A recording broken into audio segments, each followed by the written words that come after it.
The world of One Piece has changed a lot over the years, especially after Gol D. Roger set off the Great Pirate Era. Ever since then, the seas have been filled with pirates chasing after the One Piece, and after the events of Marineford, the world entered what many call the New Age. This era has its own legends in the making, but the old age of piracy had some of the strongest figures to ever rule the seas. Among them were warriors whose mastery of haki was on another level, so powerful that just their presence was enough to shake their enemies. Not everyone could reach that level, but a few stood out as true monsters of haki, dominating the battlefield with sheer willpower. Anyway, before we continue any further, please press the like button and please subscribe to my channel and turn on all post notifications so you don't miss any daily uploads. Now, let's begin. First is Joy Boy, a mysterious figure from the Void Century. The strongest haki user ever seen in One Piece is Joy Boy.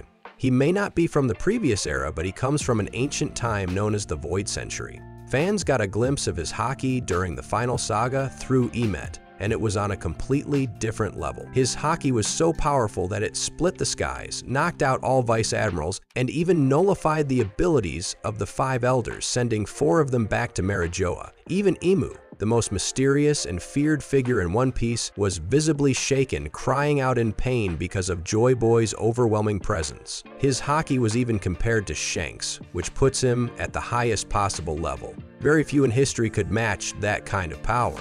Second is Rox D. Zebek. Rox is a mysterious character in One Piece, and fans know very little about his true powers. It's unclear if he had a devil fruit or not, but what we do know is that he was strong enough to take on the best of the best.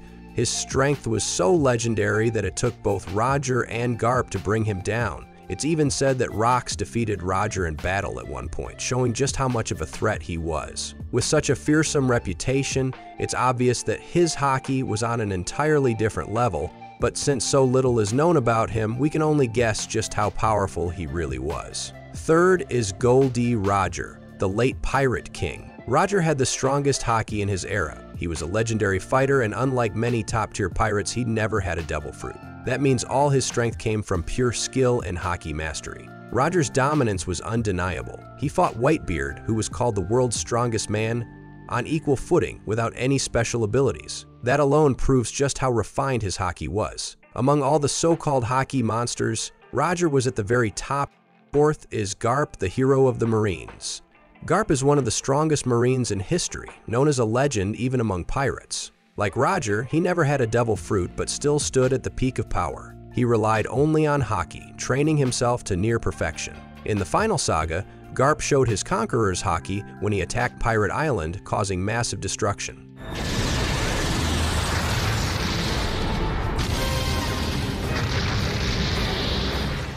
But even then, he was disappointed with himself, believing his old age had weakened him. That just raises the question, how powerful was he at his peak? If his weakened state could still shake the battlefield, his prime must have been something unimaginable.